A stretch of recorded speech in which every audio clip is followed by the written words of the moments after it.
कांग्रेस का पूरा इकोसिस्टम सदैव आतंकवादियों के साथ रहता है। कोई जमाने में आतंकवादियों को बातचीत के नाम पे दिल्ली बुलाकर संसद में बैठाकर बिरयानी खिलाई जाती थी। ऐसे आतंकवादियों को केवल प्रश्रय देने के लिए, उनके आरोपों के लिए ढाल का काम करने के लिए कांग्रेस एक षड्यंत्र बनाया और षड्यंत्र के तहत भगवा आतंकवाद या हिंदू आतंकवाद शब्द घड़ा। उससे केवल और केवल उनको हासिल ये करना था कि जो उनके समर्थक आतंकवादी है उनको किसी तरह से कमतर आंका जाए, उनके अपराध को कम किया जाए, जबकि हिंदू आतंकवाद या भगवा आतंकवाद नाम की कोई चीज नहीं होती। और आज मालेगांव ब्लास्ट का 17 साल बाद जब निर्णय आया है और निर्णय ने ये बड़ा स्पष्ट कर दिया है कि भगवा आतंकवाद जैसी कोई चीज नहीं होती। और ये बात हमारा हिंदू समाज पूरा विश्व जानता है कि हिंदू एक धर्म शांति का प्रतीक धर्म है और हिंदुत्व को फॉलो करने वाले जो हिंदू समाज के लोग हैं वो शांति के लिए पूरे विश्व के अंदर प्रसिद्ध है। और वसुधैव कुटुंबकम पे काम करने वाला हिंदू समाज कभी भी आतंकवादी नहीं हो सकता। मुझे लगता है कि आज ये मालेगांव ब्लास्ट का निर्णय आने के बाद में पूरे देश के 144 करोड़ जनता जो है बहुत हर्ष और खुशी का माहौल है।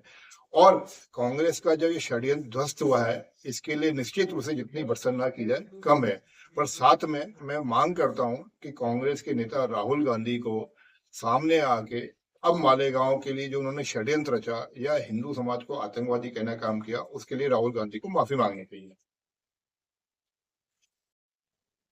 लगातार संसद में विदेश मंत्री, गृह मंत्री, प्रधानमंत्री और संपूर्ण एनडीए अलायंस के सांसदों द्वारा ऑपरेशन सिंदूर हुआ था, सबने देखा। और इसके जो भी सो कॉल्ड सबूत विपक्ष के द्वारा, कांग्रेस के द्वारा मांगे वो सब देने के बावजूद भी कांग्रेस और विशेष तौर पर राहुल गांधी और उनकी बहन प्रियंका गांधी अभी भी इसे नकार रहे हैं। पहला सवाल। दूसरा, लगातार राहुल गांधी के द्वारा ट्रंप के बयानों का समर्थन आप किस प्रकार से देखते हैं? क्योंकि आज ही एक बार फिर संसद के बाहर राहुल गांधी ने ट्रंप के भारत के लिए डेड इकोनॉमी शब्द का समर्थन करा। ऑपरेशन सिंदूर के दौरान लगातार सरकार ने देश की जनता में विश्वास बनाए रखने के लिए ये काम किया कि मीडिया के माध्यम से ऑपरेशन सिंदूर को रोजाना अपडेट दिया जाता था।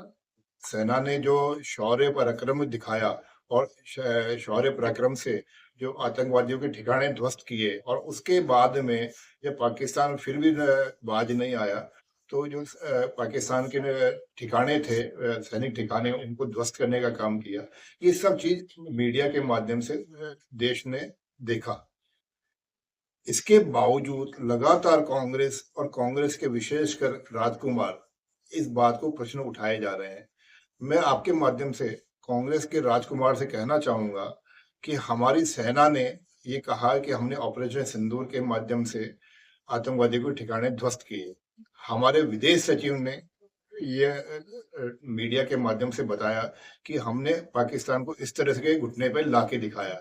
हमारे विदेश मंत्री ने कहा कि हमारा जो सीज फायर हुआ वो किसी भी तीसरे पक्ष के माध्यम से नहीं हुआ, केवल और केवल दोनों देशों के डीजीओ के माध्यम से ये हमारा सीज फायर हुआ।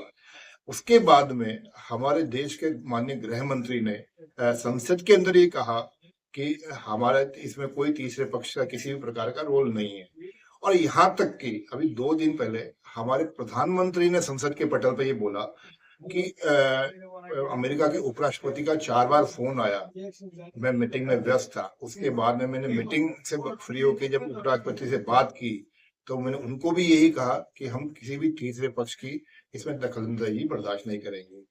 आप दुर्भाग्य देखिए, राहुल गांधी के मानसिक दिवालापन देखिए कि सेना, विदेश मंत्रालय, एचएम, पीएम सबके कहने के बावजूद भी केवल और केवल पाकिस्तानी एजेंट बन के वो भारत के सिस्टम को चैलेंज कर रहे हैं और तमाम वो बातें बोल रहे हैं जिससे पाकिस्तान को फायदा हो या पाकिस्तान के नेता राहुल गांधी को अपना नेता माने।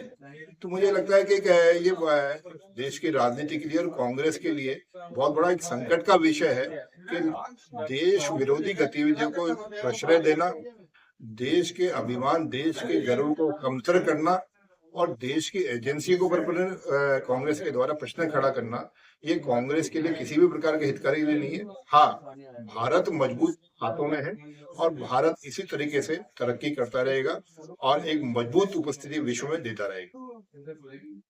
ठीक है।